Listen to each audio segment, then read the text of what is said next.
Andy Dawson thought about the long ball, decides to take it inside, plays it into the feet of Garcia.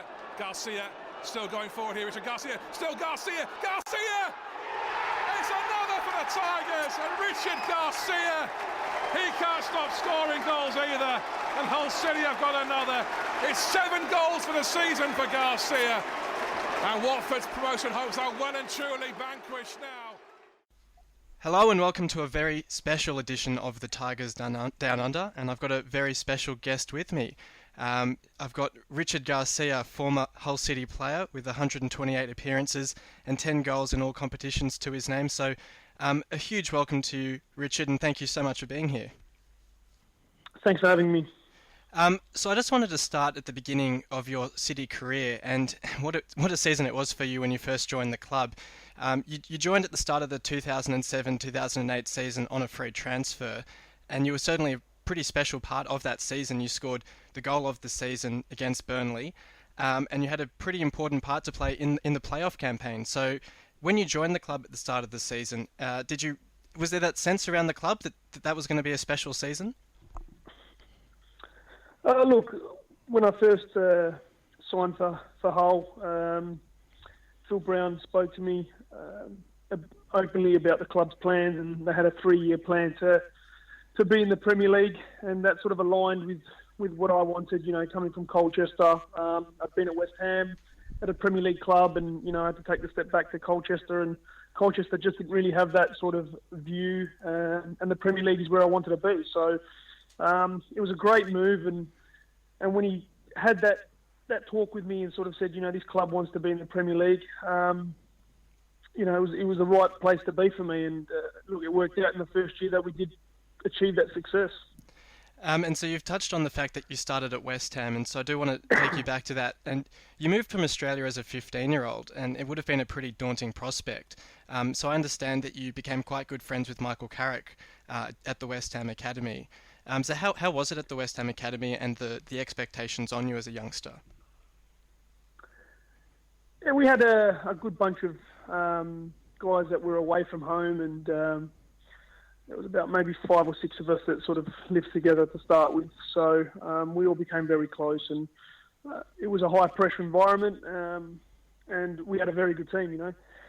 We won the FA Youth Cup at that time, and you know, the under-19s FA Premier League and all that sort of stuff. So we were a very successful youth team and a very motivated bunch of guys. So it's always hard when there's the pressures of you know, being a professional, but at the same time we did it with a great bunch of guys, and we were very successful. So it became easier and easier. That pressure was sort of eased because we had that much success, and everyone was pushing in the same direction.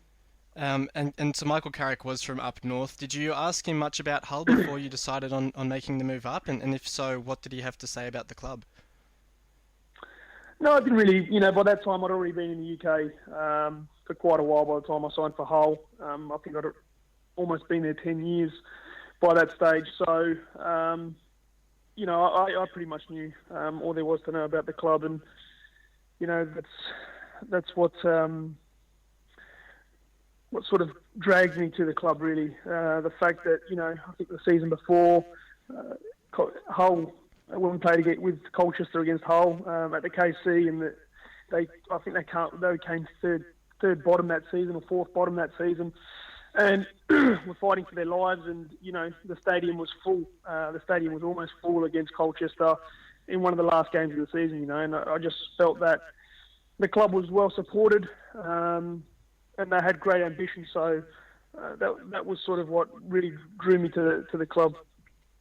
And so it was a 2-year spell in the Premier League, first under Phil Brown and then towards the end under Ian Dowie. But you had a fantastic start to the campaign in the first season with a goal in the second game of the season against Blackburn. And I think from memory the celebration for your goal was a reference to the recent Olympic Games. I think it was a basketball imitation or something like that. But you also set up the goal by Minuccio in the last minute against Fulham that essentially sealed the safety for the club. But at what point during that season did the club actually, or the players actually feel safe, or did it come down to the final day? Look, I think it was that Fulham game that we sort of felt a little bit more at ease with all the heights that we'd reached at the start of the season, and then to drop so dramatically was quite hard. Luckily enough, we had a good bunch of guys that really stuck at it, and really that Fulham game that you mentioned really was the game that for us we felt that kept us up. So once we'd done that game, I think we the pressure had eased off a little bit. Even to the final day, the pressure was still on, but they were important points towards the back end of that season that we gained. And look, everyone was very relieved when we did stay up. Absolutely. And so in your career so far, you've had a few serious injuries. So I just wanted to ask you how hard it is as a professional to stay focused and positive during those sorts of long layoffs, because obviously it can be quite difficult to see the light at the end of the tunnel sometimes. Yeah, definitely. I think it's always tough when you get an injury, and especially when you get an injury when you're at the top or at the peak of your career. It becomes even harder. I missed quite a chunk of that second year with a training ground incident that ruptured my ligaments in my knee. So, for that part of it, you're really disappointed, and you're sort of, always worried that you're not going to come back as good or as fast or as ready as you were before you got the injury. So there's always that concern. But it's one of those things. Look, I had a couple knee reconstructions when I was a lot younger.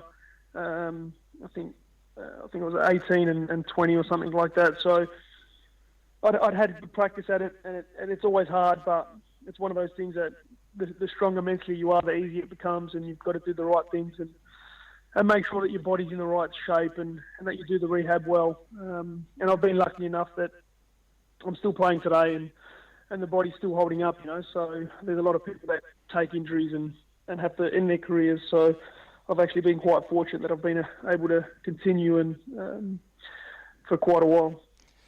Yeah, I mean, there was that knee injury towards the end of your City career that you did fight back from quite well in the Nicky Barmby spell in charge, and you actually finished the season in the side. And I remember watching the game against West Ham, and I think Fox Sports had got the rights to show it quite late, so I didn't actually know if I'd get to see that final game. But towards the end of that game, you had that flying header that went into the back of the net, and it was unfortunately ruled out for offside, even though I was already out of my seat during that one. But it was quite a fitting way for you in some ways to finish your career in England against West Ham, who obviously you started your English career against. And for you, was that kind of a nice way to sign off in England? And did you actually know at that point that was your final game?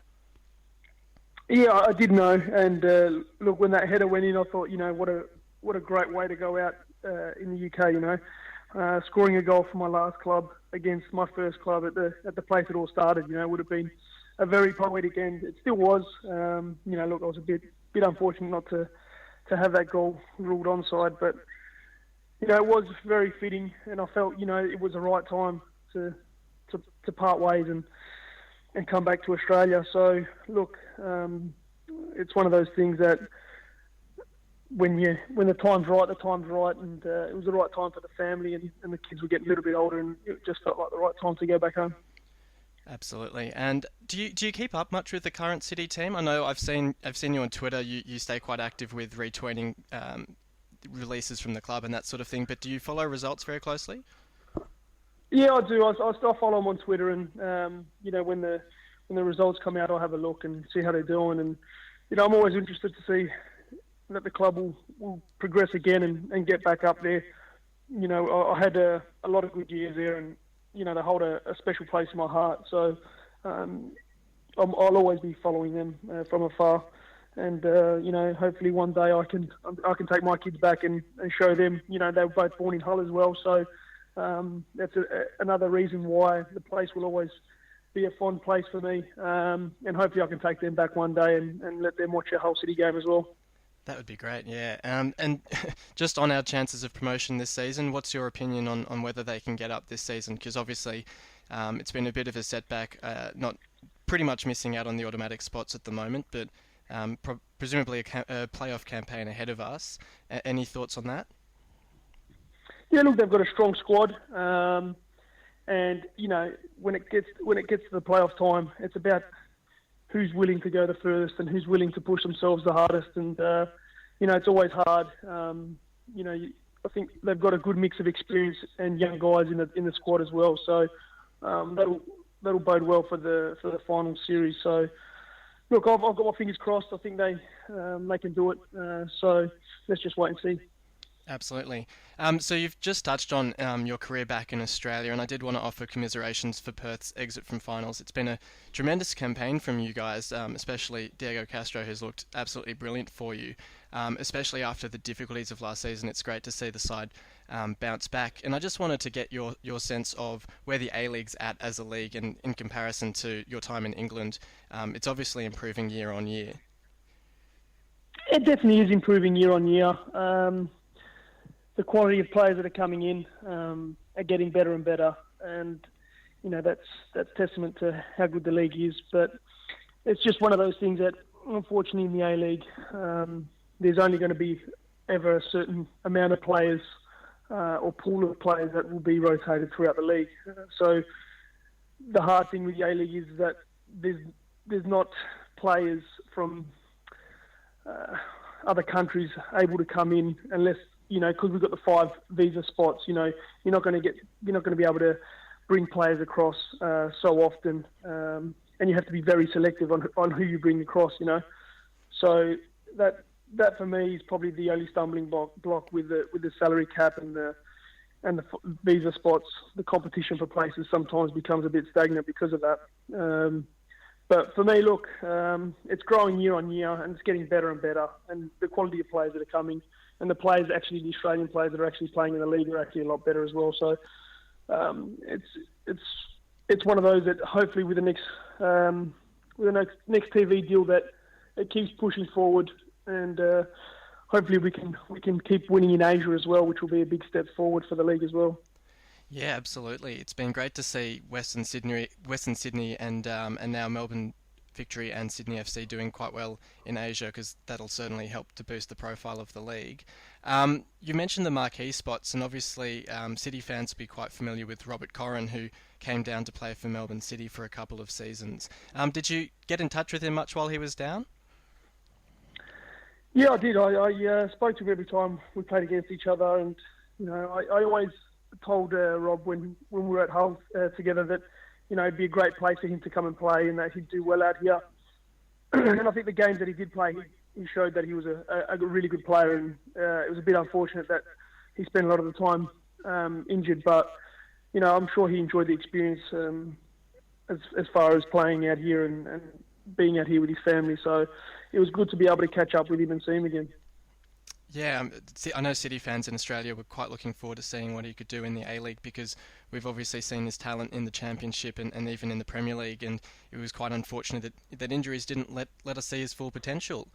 I just wanted to finally touch on your Soccerroos career, because as a City player you hold the achievement of being the club's first representative at a World Cup.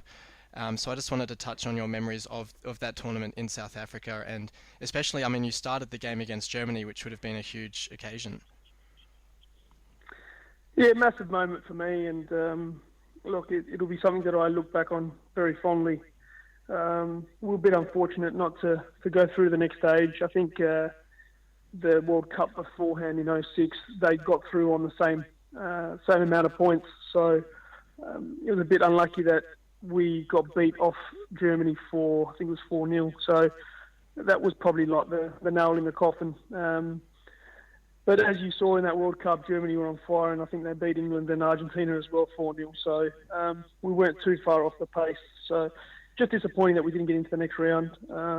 But it was a fantastic achievement for me as far as representing my country and playing at that highest level of world football. So a very proud moment for me, and something that I'll never forget. And then what's your take on the current Australia squad? Obviously they've looked quite promising at the last World Cup, despite not being able to take any points. They took the lead against the Netherlands, obviously, and couldn't quite hold on in that game. But there's some very talented players coming through. So where do you see this squad going in the future? Still a young squad, I think.